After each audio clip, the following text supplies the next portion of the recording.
Good morning, welcome friends. সকাল সকাল চা বসিয়ে দিয়েছি। চা দেখো ফুটেও গেছে, এবার আমি ছাঁকবো।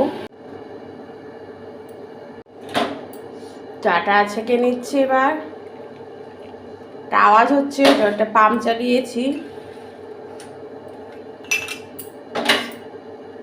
আওয়াজটা পাচ্ছ কিনা জানি না।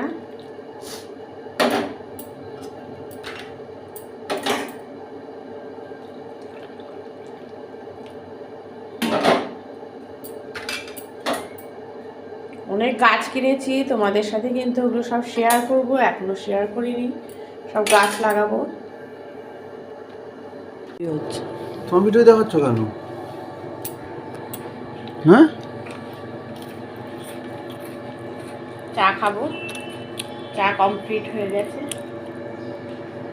অনেক গাছ কিনেছি, তোমাদের সাথে ওগুলো আমি সব কিছু শেয়ার করব ছাদে গিয়ে।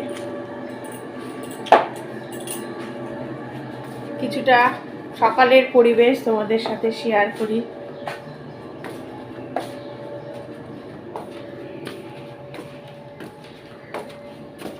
দেখো বাইরে কত সুন্দর রোদ। দেখো আমার একটা গাছ এখানে, দেখেছো না, নীলকণ্ঠ গাছ, আর তার সাথে একটা উচ্ছে গাছও হয়েছে।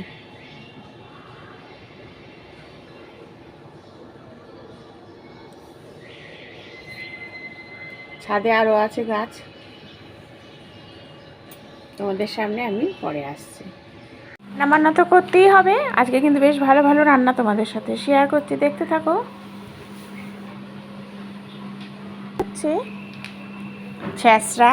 আগেকার দিনে যে অনুষ্ঠান বাড়িতে ছ্যাঁচড়া হতো সেরকমভাবেই আজকে রেডি করব। দারুণ হয় এই রেসিপিটা, তোমরা কিন্তু দেখতে থাকো। কী কী নিয়েছি হচ্ছে পুঁই শাক, তার সাথে নিয়েছি আলু, বেগুন, কুমড়ো, শিম, আর তার সাথে নিয়েছি হচ্ছে মাছের তেল আর মাছের মাথা। সব কিছু কিন্তু ভালো করে কেটে আর ধুয়ে রেডি করে নিয়েছি। দিয়ে দিলাম হচ্ছে গরম তেল। গরম করার পর মাছের মাথাটা দিয়ে ভালো করে, মাছের মাথাটা আগে আমি একটু হালকা করে ভেজে নেব। তার সাথে কিন্তু তেলটাও দিয়ে দেব। মাছের তেল দিলে পরে কিন্তু পুঁই শাকে প্রথম থেকে একটু কম তেল দেবে, কারণ এই মাছের তেল থেকেই কিন্তু অনেকটা তেল বেরিয়ে আসবে। দেখো কতটা তেল বেরিয়ে এসেছে। দিয়ে দিচ্ছি হচ্ছে সবজিগুলো। নিয়েছি কুমড়ো, বেগুন, আলু আর শিম।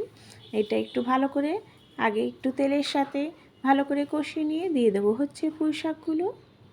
পুঁই শাক কিন্তু সব কিছুই দিয়েছি, কারণ পুঁই শাক দিলে কিন্তু অনেকটাই কমে যায়, কারণ পাতাগুলো একদমই ছোট হয়ে একদমই মজে গিয়ে কিন্তু সবার সাথে, সবজিগুলোর সাথে ভালো করে মিশে যাবে। দিয়ে দেবো নুন আর হলুদ। দেখো মজে যাবার পরে আমি কিন্তু সবজিটা নামিয়ে নিয়েছি। তারপরে কড়াইতে একটু তেল দিয়ে ফোড়ন দিলাম হচ্ছে আদা, রসুন, তার সাথে পেঁয়াজ কুচি, আর দিয়েছি 5 ফোড়ন আর কাঁচা লঙ্কা সব দিয়ে কিন্তু দেখো ফোড়নটা ভালো করে আগে একটু ভেজে নেব। ফোড়নটা সাথেই দিয়ে দিচ্ছি হচ্ছে জিরে আর ধনের গুঁড়ো, দিয়ে দিচ্ছি নুন আর হলুদ আর একটু চিনি। ব্যাস, এটা দেওয়ার পরে একটু নাড়াচাড়া করে সবজিগুলো দিয়ে ভালো করে কিন্তু আমি আবার মজিয়ে নেব।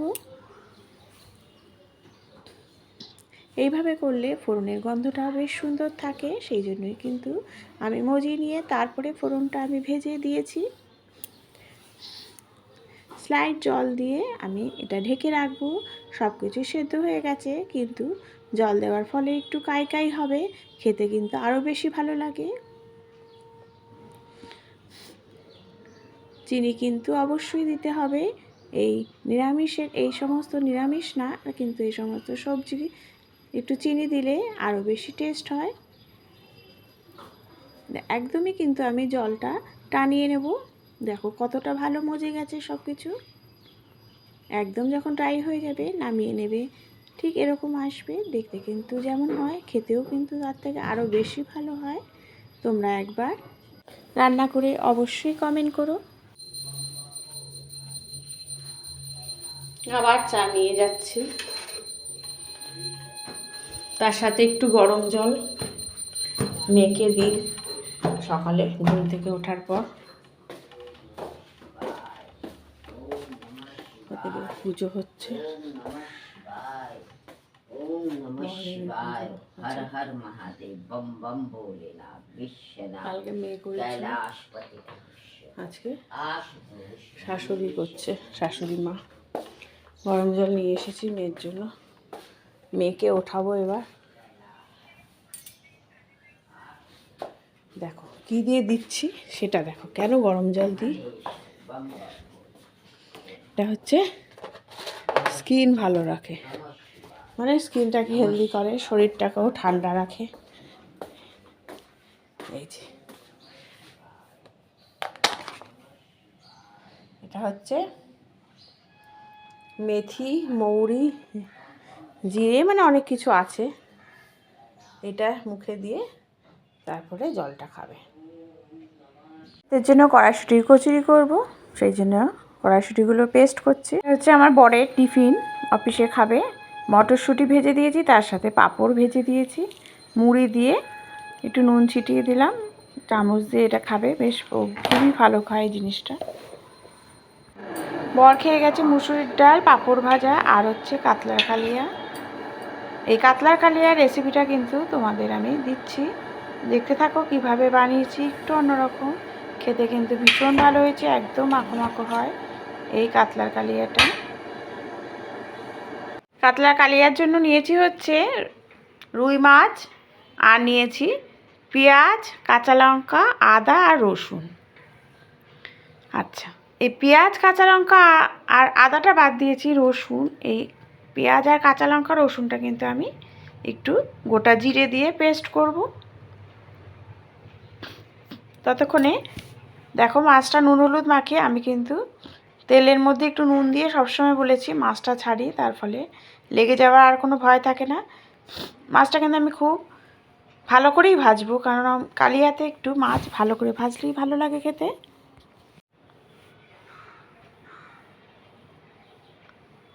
তোমাদের আমার এই রেসিপির ব্লগগুলো কেমন লাগে, এমনকি আমি একটু একটু করে এখন অনেক কিছুই দেখাবো, ঠিক করেছি। শুধু রেসিপি দেবো তা না, আমি ঘরের আরও অনেক কিছু যেগুলো করি সেগুলো একটু একটু করে দেখাবো, তোমাদের সাথে শেয়ার করব। দেখো ধনেপাতা আমি ভালো করে ধুয়ে নিচ্ছি। এই ধনেপাতাও কিন্তু আমি একবারে যখন পেঁয়াজটা পেস্ট করব তখন কিন্তু ধনেপাতাটাও দিয়ে দেবো। মিক্সির মধ্যে আছে হচ্ছে পেঁয়াজ, গোটা জিরে, কাঁচা লঙ্কা, রসুন আর একটুখানি দেখো ধনেপাতাও দিয়ে দিলাম। এই মাছের টেস্ট কিন্তু ভীষণই ভালো হয় এভাবে যদি তোমরা মাছ রান্না করো, কোনো কালিয়া যদি করো। যেভাবে বলছি একবার করে দেখো, কমেন্ট করো কেমন লাগছে, অবশ্যই কিন্তু কমেন্টের মাধ্যমে জানিও। দেখো মাছগুলো আমি বেশ লাল করে ভেজে নিচ্ছি। এরপরে আমি যে পেস্টটা করেছি দেখো, সেই পেস্টটা আমি রেডি করে নিয়েছি। খুবই মিহি করে কিন্তু পেস্টটা করতে হবে, রান্নাটাও তাহলে চটজলদিও হবে, খেতেও ভালো লাগবে।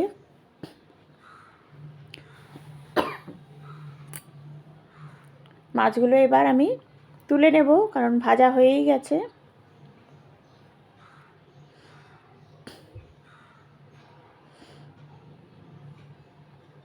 বারবার বলছি কালিয়ায় কিন্তু মাছ একটু কড়া করে ভাজবে, সেই মাছের টেস্টটা ভালো হয়।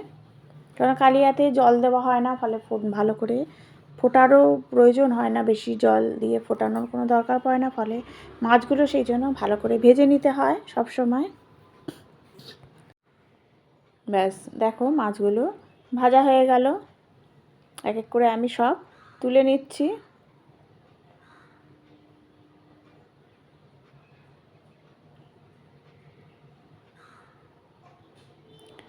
এবার দেবো হচ্ছে শুকনো লঙ্কা, এলাচ, লবঙ্গ আর দারচিনি, অল্প করে একদমই ফোড়ন দেবে।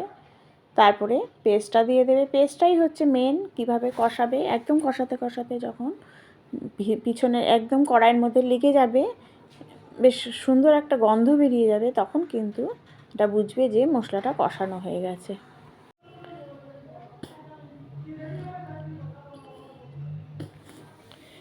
ব্যাস কষানো হয়ে গেছে। এবার একটু নুন, একটু চিনি, একটু হলুদ দিয়ে দিতেই তো হবে, সব রান্নাতেই মোটামুটি পড়ে এগুলো। দিয়ে দিচ্ছি তেজপাতা। ব্যাস দেখো মশলাটা একদম লেগে গেছে কড়াইয়ের মধ্যে। এবার কিন্তু আমি স্লাইড জল দেব, যাতে মাছটা দেবো বলে স্লাইড জল দিয়ে একটু ভালো করে ফুটিয়ে নেব। নুন হলুদ দিয়ে ভালো করে ফুটিয়ে নিচ্ছি।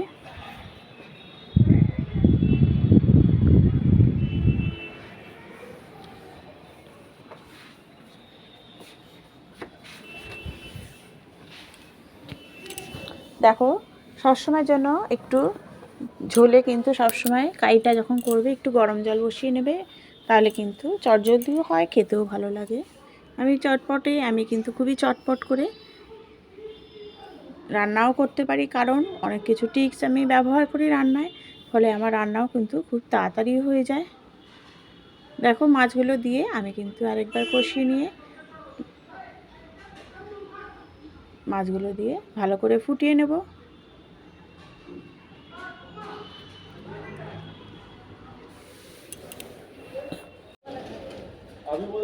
দেখো ভালো করে ফুটিয়ে নিয়ে আমি কিন্তু এবার নামিয়ে নেব। বেশ কাই হয়ে যাবে, যখন জলটা একদমই শুকিয়ে যাবে তখন কিন্তু আমি নামিয়ে নেব।